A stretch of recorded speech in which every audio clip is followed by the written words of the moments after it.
Complete కాలేదు, అది అసలు నిర్మాణంలోకి రాలేదు. కానీ ఇప్పుడు నిర్మాణంలోకి వచ్చి ఒక టార్గెట్ పెట్టుకుని పనిచేస్తున్నారు.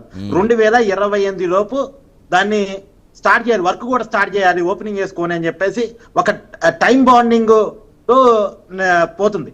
అంటే రాష్ట్రానికి పెట్టుబడులు కళ్ళ ముందు కనపడుతున్నప్పుడు మళ్ళా కొన్ని ల్యాండింగ్ అవుతున్నాయని వైసీపీ నాయకులే ఒప్పుకుంటున్నప్పుడు ఇక మనం ఇంకేం చెప్పాలిగా. So Cognizant IT company, TCS IT company, తర్వాత ఇంకా ఇతర ఐటీ సెక్టార్స్ అవన్నీ వైజాగ్ లో ల్యాండ్ అయిపోయినాయి కనపడుతున్నాయి. అమరావతిలో క్వాంటమ్ కంప్యూటరింగ్ కనపడుతుంది, ఐబిఎం కనపడుతుంది, క్వాంటమ్ కంప్యూటర్ హబ్ గా అమరావతి మారటం కనపడుతుంది. సో ఇవన్నీ కళ్ళ ముందు కనపడుతున్నప్పుడు కూడా కళ్ళు లేని కబోది మాత్రమే చూడలేడు. సో ఈ నిజానికి ఒక ఏది పెట్టుబడులు కావచ్చు, రెవెన్యూ జనరేషన్ కావచ్చు, ఒక నెగిటివ్ టైం నడుస్తుంది ప్రపంచవ్యాప్తంగా, కానీ ఒక ఆంధ్రప్రదేశ్ లోనే పాజిటివ్ టైం నడుస్తుంది. బ్యాంక్ ఆఫ్ బరోడా వాళ్ళు ఒక నివేదిక తయారు చేశారు. ఆ నివేదిక బ్యాంక్ ఆఫ్ బరోడా, మళ్ళా ఇక లోకల్ మీడియా కాదు, బ్యాంక్ ఆఫ్ బరోడా వాళ్ళు ఒక నివేదిక తయారు చేస్తే దేశానికి వస్తున్న పెట్టుబడులు ఒక 25% ఆంధ్రప్రదేశ్కే వస్తున్నాయి అని వాళ్ళు చెప్పారు. దేశానికి వస్తున్న పెట్టుబడులు 25%. అది న్యూట్రల్ ఆర్గనైజేషన్ కదా, ఏ రాజకీయ పార్టీకి సంబంధం లేని ఆర్గనైజేషన్ కదా. మరి వాళ్ళే ప్రకటించిన తర్వాత అంటే దేశం మొత్తానికి ₹1 ఇస్తే పావులా ఆంధ్రప్రదేశ్కే వస్తుంది. అది ఇవాళ ఉంది. నిజానికి పెట్టుబడుల ఆకర్షణలో మనకంటే తమిళనాడు చాలా బెటర్గా ఉంటుంది, కానీ తమిళనాడు మనం దాటిపోయాం, ఆ పరిస్థితిలోకి మనం వెళ్ళాం. సో ఈ మేరకు మనం హ్యాపీ. కాకపోతే ఇవన్నీ ల్యాండ్ కావడానికి ఇంకో 2-3 సంవత్సరాలు పట్టొచ్చు. నాకు తెలిసి 2029 ఎన్నికల నాటికి ఇవన్నీ కొంతవరకు ల్యాండ్ అవుతాయేమో నేను అనుకుంటున్నా. అంత ఈజీ కాదు. లక్షల కోట్ల పెట్టుబడితో ల్యాండ్కి అయ్యేటువంటి, ఇప్పుడు ఎగ్జాంపుల్ అండి, గూగుల్ డేటా సెంటర్కి ఏం కావాలి?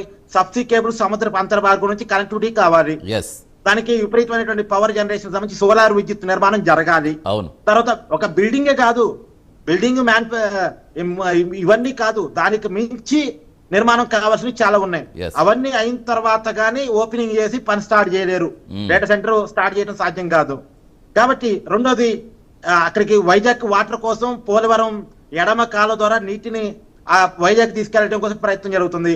ఆ తీసుకెళ్లాలంటే నెక్స్ట్ ఇయర్ గానీ పోలవరం నుంచి వాటర్ వైజాగ్ తీసుకెళ్లడం సాధ్యం కాదు. ఇంకా పోలవరం నిర్మాణం కొనసాగుతూనే ఉందిగా, ఒక టార్గెట్ పెట్టుకుని పనిచేస్తున్నారు నెక్స్ట్ ఇయర్ కల్లా కంప్లీట్ చేయాలని. సో ఇవన్నీ అంటే ఒక పరిశ్రమ ఎస్టాబ్లిష్మెంట్ కావటానికి చాలా కొర్రీలు ఉంటాయి. ఆ కొర్రీలు అంటే వాళ్ళకి ఇవ్వాల్సినవి, వాళ్ళకి హామీ ఇచ్చినవి అన్ని ల్యాండ్ ఇవ్వాలి, విద్యుత్ ఇవ్వాలి, వాటర్ సోర్స్ చూపించాలి. ఇవన్నీ చూపించిన తర్వాత కానీ ఒక బిల్డింగ్ నిర్మాణం అయ్యి ఎంప్లాయ్మెంట్ ని సేకరించి ఓ పని స్టార్ట్ చేయరు.